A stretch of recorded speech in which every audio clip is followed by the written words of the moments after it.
Hai, Assalamualaikum warahmatullahi wabarakatuh. Kembali lagi di Wijaya Stuti Vlog Channel di review movie. Oke guys, hari ini gue mau nge-review movie yang film India sih, judulnya Mimi. Sebenarnya gue mau kasih lihat pakai biasa iPad suami aku, tapi karena kebetulan ternyata dia belum ngecas iPad-nya, ya udah deh. Jadi karena aku udah menjadwalkan untuk shoot hari ini, jadi aku nggak usah pakai iPad, nanti aku tambahin gambarnya aja di sini, oke? Nah, sebenarnya kenapa gue nonton film Mimi ini? Tadinya nggak tahu, tapi memang adik aku yang cewek kan tahu kalau aku tuh lagi suka nge-review film. Biasanya sih aku nge-review film rekomendasi dari IMDb, IMDb atau dari Fitrop. Nah, ini ceritanya rekomendasinya dari adik aku. Dia bilang, "Mbak, lu coba deh nonton Mimi," kata dia gitu. Nah, tentang apa tuh secara garis besar? Kata dia, tentang ibu yang disewa rahimnya. Oke, gue coba nonton nih.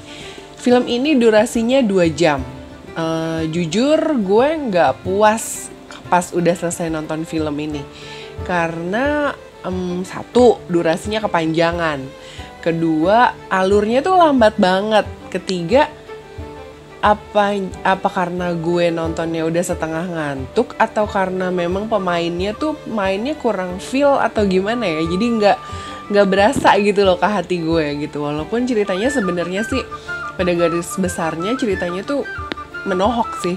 Intinya adalah mau ngasih tahu film ini kalau untuk jadi orang tua tuh nggak harus ngelahirin anak gitu loh, tapi bisa dengan mendidik dan merawat mereka. Jadi kalau misalnya, jadi ini itu sebenarnya mungkin adik aku ngerekomendasiin karena aku sama suami aku udah 5 tahun belum memiliki anak ya, jadi makanya dia, "Mbak, lo nonton deh," gitu. Tapi gue nggak ada apa ya, apa berarti maksud adik gue tuh dia pengen gue ngangkat anak dari anak panti asuhan, karena di akhir ending ceritanya tuh ada tulisan ada 173.000 anak di dunia ini yang membutuhkan orang tua gitu sih intinya. Kayaknya sih filmnya arahnya ke situ ya. Jadi ini kisahnya tuh klasik-klasik aneh kalau menurut gue. Banyak hal yang janggal yang kayaknya ini tuh nggak mungkin kejadian di negara kita sendiri ya guys, gitu kayak di Indonesia. Sewa rahim. Sewa rahim itu sangat nggak lazim. Jadi yang gue tahu sewa rahim itu adalah rahim seorang wanita disewa untuk supaya si babynya itu bisa berkembang selama 9 bulan gitu kan. Tapi spermanya, kemudian sel telurnya itu dari pasangan suami istri. Jadi yang ibu disewa rahimnya ini ya cuman disewa aja rahimnya gitu. Dia nggak ada sumbangsi telurnya, dia nggak ada sumbangsi spermanya. Jadi ada pasangan suami istri judulnya namanya Summer and John. Nah, Summer and John ini tuh udah berulang kali berusaha memiliki anak, sampai pernah sewa rahim sama salah satu gadis India, tapi nggak berhasil karena keguguran. Nah, pada saat berhasil sama Mimi G, namanya Mimi. Mimi ini seorang penari yang punya cita-cita dia pengen banget jadi artis di Mumbai, tapi biasalah bayaran menarinya tuh terlalu kecil karena dia dari desa yang kecil juga. Terus dia nabung seberapapun tuh untuk jadi penari terkenal, artis terkenal di Mumbai tuh kayaknya butuh perjalanan yang panjang banget, sampai akhirnya ada tawaran datang untuk menyewakan rahimnya itu dengan bayaran 50 lakh rupiah. Nah, aku kurang tahu nih berapa ya, mungkin kisarannya kayak miliaran ya. Dan di sini sih emang gue agak ngerasa kayak gila ya, ternyata orang India itu matre juga, maksudnya apa-apa money gitu loh. Tapi ya mungkin dengan latar belakang negaranya yang sangat miskin, maksudnya perekonomiannya tuh nggak merata gitu loh. Jadi ada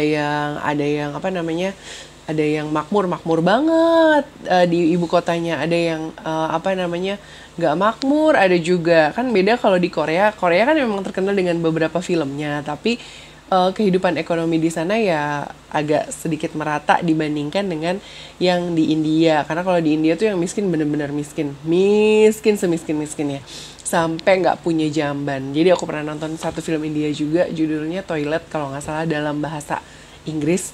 Tapi kalau dalam bahasa India apa ya, aku lupa. Pokoknya itu nyeritain tentang toilet di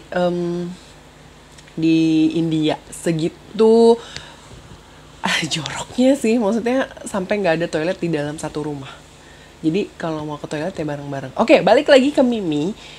eh ada beberapa kejanggalan yang gue lihat dari film ini. Satu, supir yang ngasih si Bapna ini, supir yang ngasih rekomendasi buat si Mimi akhirnya mau hamil, emang nggak punya keluarga ya? Kok akhirnya jadi malah tinggal bareng sama Mimi tanpa status yang jelas? Satu itu. Kedua, ending ceritanya agak aneh gitu loh. Si Mimi ini mau mempertahankan anak yang dikandungnya si Raj ini yang tiba-tiba ditinggal sama pasangan suami istri dari luar negeri, dari Amerika ini, karena dinyatakan tesnya itu bahwa anak yang dikandung oleh si Mimi ini mengalami sindrom Down. Sementara si Summer nggak mau punya anak yang sindrom Down.